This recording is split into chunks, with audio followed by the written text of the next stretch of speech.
দর্শক, আজকে আমি আপনাদেরকে দেখাবো কিভাবে খেজুর গাছ কাটে। সেই দৃশ্যটা দেখেন। এই যে মামা খেজুর গাছ কাটে, ওনার সাথে আমি কথা বললাম এতক্ষণ। উনি কিভাবে খেজুর গাছ কাটে সেই দৃশ্য আমাদেরকে দেখাবে। তো দর্শক, দেখতে থাকেন। মামার সাথে আমি এতক্ষণ অনেক কথা বললাম যে মামা কিভাবে খেজুর গাছ কাটেন, সেই দৃশ্যগুলো এখন দেখাবো আপনাদেরকে। এই হলো খেজুর গাছ। এই খেজুর গাছ উনি কাটছে। এটা থেকে এখনও রস বের হয় না। এটা হাবায় কেটে রেডি করে রাখছে, কয়েকদিন পরে রস বের করবে। দর্শক, দেখতে থাকেন। সুন্দর দৃশ্য আর সুন্দর পরিবেশ। শীতকালীন গ্রামীণ এই পরিবেশগুলো দেখলে কার না ভালো লাগে।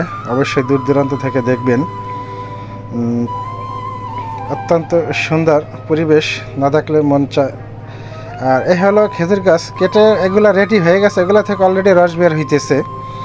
সেই দৃশ্যটা আমি আপনাদের সামনে তুলে ধরছি। পাখি তো রস খাইতেছে। এ হলো গাছের গোড়া। কত সুন্দর পরিচর্যা। এগুলা থেকে রস অলরেডি বের হইতেছে। এই যে পাখিতে রস খাইতে আছে। পরিবেশটা দর্শক আপনাদের কাছে কীরকম লাগে অবশ্যই কমেন্টে আমাকে জানাবেন। আর এ ধরনের সুন্দর ভিডিও পেতে হলে অবশ্যই আমার আইডি ফলো করে পাশে থাকবেন। আর আপনাদেরকে উদ্দেশ্য করে আমি ভিডিও তৈরি করে থাকি। আপনি ভিডিও দেখবেন, অন্যকে দেখার মতো সুযোগ করে দেবেন। দর্শক, গ্রামীণ শীতকালীন পরিবেশ কতই না সুন্দর, দেখতে ভালো লাগে। হয়তো গ্রাম থেকে যারা দূরে আছেন তারা হয়তো এই দৃশ্যগুলো উপভোগ করতে পারেন না। আমার মাধ্যমে যারা দেখবেন অবশ্যই দেখবেন। ভালোবাসা রইল, অভিনন্দন। আল্লাহ।